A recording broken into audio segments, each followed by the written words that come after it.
Hello friends, welcome to your own channel daily stock. तो दोस्तों, इस वीडियो के अंदर हम पॉन्डी ऑक्साइड के डिटेल्ड एनालिसिस के बारे में बात करेंगे और जानेंगे कि आपको पॉन्डी ऑक्साइड के अंदर इन्वेस्ट करना चाहिए या नहीं। तो चलिए शुरू करते हैं। तो देखिए, सबसे पहले हम ये जानेंगे कि ये कंपनी काम क्या करती है। तो देखिए, ये जो कंपनी है, ये जो लीड स्क्रैप्स होते हैं उन्हें एक लीड मेटल या एलॉयज में बनाने का ये कंपनी काम करती है। जैसे कि जो बैटरी होता है, जो बैटरी का जो स्क्रैप पार्ट होता है उसे ये कंपनी लीड मेटल में कन्वर्ट करने का ये कंपनी काम करती है। जिसके अंदर या तो ये कंपनी उसे प्योर लीड में कन्वर्ट कर देती है या फिर जो स्पेसिफिक जो लीड एलॉयज होते हैं उसमें ये कंपनी कन्वर्ट करती है। उसके अलावा अगर हम देखेंगे तो कंपनी जिंक मेटल और जिंक ऑक्साइड भी ये कंपनी बनाने का काम करती है। तो देखा जाए तो ऑल ओवर ये जो स्क्रैप वाला बिजनेस है, ये खास करके आने वाले टाइम पे जो बैटरी की स्क्रैपिंग है वो आने वाले टाइम पे काफ़ी ज़्यादा होने वाली है। तो उस पॉइंट ऑफ व्यू से देखा जाए तो ये जो एक तरीके से हम ये बोल सकते हैं कि एक रिसाइकलिंग पॉइंट ऑफ व्यू से कंपनी काम करती है, लेकिन पूरा रिसाइकलिंग नहीं बोल सकते। तो ये बात आपको समझनी होगी।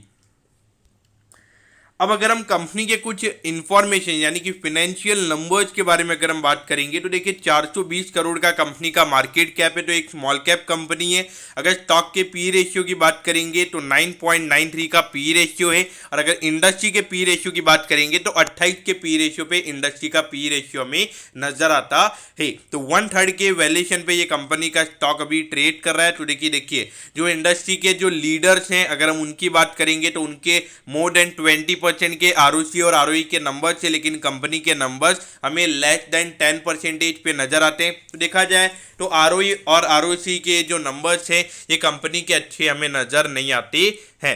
लेकिन जो प्राइस टू बुक वैल्यू है वो इतना ज़्यादा कॉस्टली नज़र नहीं आता है, क्योंकि 2.30 का प्राइस टू बुक वैल्यू हमें नज़र आता है। तो वैल्यूएशन पैरामीटर्स पे इतने इश्यूज हमें यहाँ पे नज़र नहीं आते हैं। और उसके अलावा अगर हम कंपनी के डेट की बात करेंगे तो 183 करोड़ का कंपनी के ऊपर ऑन डेट अभी टोटल डेट है।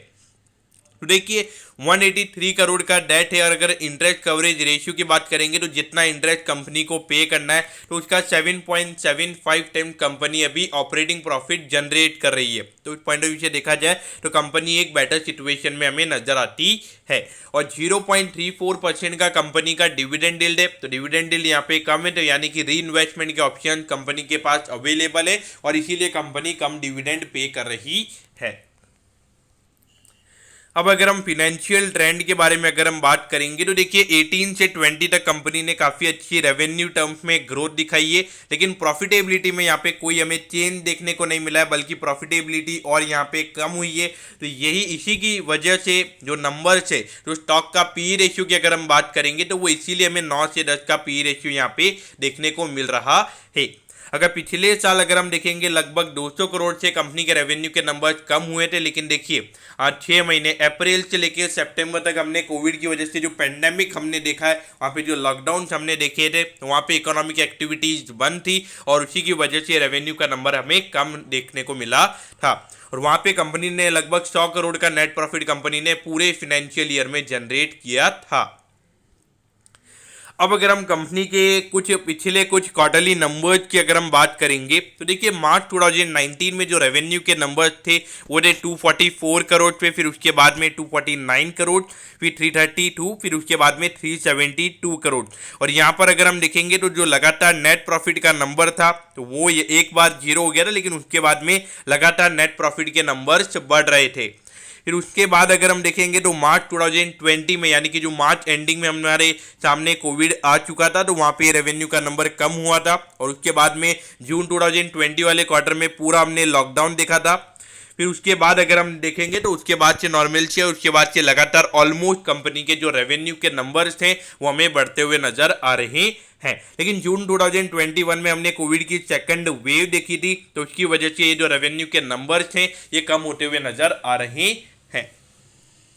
अब अगर हम प्रॉफिटेबिलिटी की बात करेंगे तो ऑलमोस्ट अगर हम देखेंगे तो प्रॉफिटेबिलिटी कंपनी की नी के बराबर थी। पहले अगर हम देखेंगे 372 करोड़ पे लगभग कंपनी 8 करोड़ का प्रॉफिट जनरेट कर रही थी, लेकिन अभी 400 करोड़ पे कंपनी ने पिछले जो सितंबर 2021 वाला क्वार्टर था वहाँ पे कंपनी ने 15 करोड़ का नेट प्रॉफिट कमाया था, और पिछले क्वार्टर में लगभग 14 करोड़ का। तो देखिए, ऑन एन एवरेज अगर कंपनी 15 करोड़ का नेट प्रॉफिट जनरेट कर लेती है तो वहाँ पे पूरे साल के लगभग 60 करोड़ का नेट प्रॉफिट कंपनी का हो जाता है और वहाँ पे 420 करोड़ का जो मार्केट कैप है उसके बेसिस पे जो पी रेशियो का नंबर होगा वो सिर्फ 7 हमें देखने को मिलेगा।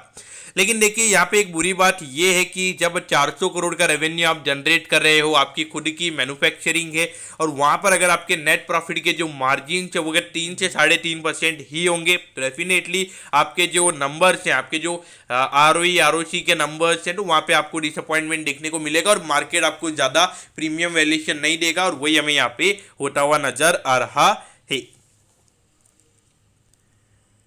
अब इसके अलावा अगर हम प्रमोटर्स की होल्डिंग की अगर हम बात करेंगे तो देखिए यहाँ पे पिछले जो दिसंबर 2019 में अगर हम देखेंगे तो प्रमोटर्स ने यहाँ पे अपनी होल्डिंग को बढ़ाया था। मार्च 2020 में भी प्रमोटर्स ने अपनी होल्डिंग को बढ़ाया था और उसके बाद में अगले क्वार्टर में यानी कि 3 क्वार्टर्स में लगातार प्रमोटर्स ने यहाँ पे अपनी होल्डिंग को बढ़ाया था, तो वो एक अच्छी बात है। उसके बाद में अगर हम देखेंगे तो FII का यहाँ पे मार्च 2019 में 0.29% का होल्डिंग था, फिर उसके बाद में उन्होंने अपना पूरा होल्डिंग बेच दिया था और उसके बाद अगर हम देखेंगे तो उन्होंने अभी तक कंपनी में फिर से इन्वेस्ट नहीं किया है।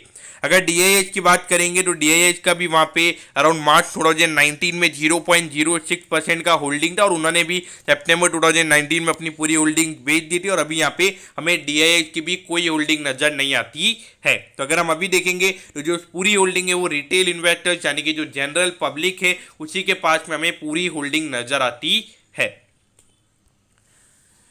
तो देखिए अगर हम यहाँ पे कंपनी के कंपटीटर्स की अगर हम बात करेंगे तो यानी कि ये नॉर्मली जो जो स्क्रीनर ये जो ऐप है तो वहाँ पे हमें कंपैरिजन मिल जाता है पीयर्स का, तो वही मैं आपके सामने यहाँ पे दिखा रहा हूँ।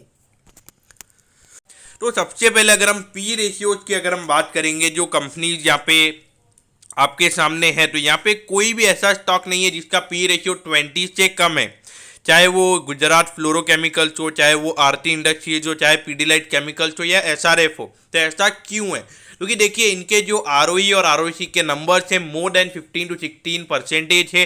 उसके अलावा अगर हम इनकी प्रॉफिटेबिलिटी ग्रोथ की अगर हम बात करेंगे तो वो भी कंसिस्टेंटली इन्होंने दिखाया है और मेन जो रीज़न जो मुझे नज़र आता है वो ये है कि इन सबके जो नेट प्रॉफिट के मार्जिन है वो भी ये जो कंपनी है इससे काफ़ी ज़्यादा है और इसीलिए मार्केट इसे 20 से ऊपर का पी रेशियो देता हुआ नज़र आ रहा है। तो देखिए जब तक नेट प्रॉफिट के मार्जिन लगभग ये जो इंडस्ट्री है यहाँ पे अगर 6 से 7% के नहीं हो जाते तो तब तक वहाँ पे इतना जो वैल्यूएशन यानी कि 20 से 25 के जो पी रेशियोज हैं वो कंपनी को नहीं मिलेंगे। तो देखिए 730 पे ये स्टॉक अभी ट्रेड कर रहा है और 779 का इसका ऑल टाइम हाई है, यानी कि वहाँ से अगर हम कंपेयर करेंगे तो अराउंड 6% के करेक्शन पे ये स्टॉक अभी ट्रेड कर रहा है। तो यहाँ पे आपने इन्वेस्ट करना चाहिए या नहीं करना चाहिए? तो देखिए एक आपको समझना चाहिए कि मेनली जो डोमेस्टिक डिमांड अगर हम देखेंगे इनके जो ऑक्साइड्स हैं, जिंक ऑक्साइड हो जाए, तो ये डोमेस्टिक डिमांड इतनी ज़्यादा नहीं है। लेकिन अगर हम ओवरऑल अगर हम देखेंगे तो जिस तरीके से यहाँ पे री रेटिंग हो रही है पूरी इंडस्ट्री की, तो वहाँ पे जो एक्सपोर्ट पॉइंट ऑफ व्यू यानी कि ग्लोबली अगर हम देखेंगे तो बाहर की कंट्रीज में जो दूसरी कंट्रीज है जिनको ये ऑक्साइड और केमिकल्स का यूज़ किया जाता है तो वहाँ पे ये डिमांड काफ़ी अच्छे तरीके से बढ़ रही है। तो मैं अभी इन्वेस्टमेंट करने का यहाँ पे सजेशन बिल्कुल भी नहीं दूंगा, लेकिन ये कंपनी आपके ट्रैक पे होनी चाहिए क्योंकि अगर रेवेन्यू के नंबर्स यहाँ पे काफ़ी अच्छी तरीके से बढ़ते हैं तो वहाँ पे डेफिनेटली आप यहाँ पे इन्वेस्ट कर सकते हैं। अभी देखिए अगर आपको अभी इन्वेस्ट करना है तो देखिए मेरे ख्याल से ज़्यादा लोकेशन नहीं लेना चाहिए। अगर आपने 100 रुपये स्टॉक में डालने हैं, मैं फॉर एग्जांपल बता रहा हूँ 100 रुपये का स्टॉक नहीं है, अगर आपको 100 रुपये डालने तो 5 से 10 रुपये आप स्टॉक में डाल सकते हैं। अभी उससे ज़्यादा भी नहीं डालना चाहिए। उससे ज़्यादा जैसे जैसे क्वार्टरली परफॉर्मेंस कंपनी का होता है उसके हिसाब से आपने एलोकेशन लेने चाहिए। अगर क्वार्टरली के हिसाब से थोड़े नंबर्स हमें डिसअपॉइंट करते हैं, अगर रेवेन्यू जो नेट प्रॉफिट के मार्जिन अगर कंपनी के इंप्रूव नहीं होते तो मेरे ख्याल से डेफिनेटली आपने अवॉइड करना ही सही रहेगा। और वहां पे जो 5-10 रुपए का आपने एलोकेशन लिया है वो मेरे ख्याल से आपने वहां पे निकाल देना चाहिए। क्वार्टरली बेसिस पर अगर नेट प्रॉफिट के मार्जिन अगर इंप्रूव नहीं होते हैं तो हाँ, अगर इंप्रूव हो जाते हैं तो वहाँ पे अपना एलोकेशन और बढ़ा सकते हैं। जो 100 रुपये आप डालने वाले थे तो वहाँ पे जो 10 रुपये आपने डाले थे तो वहाँ पे आप 20 से 30 रुपये और वहाँ पे आप डाल सकते हो।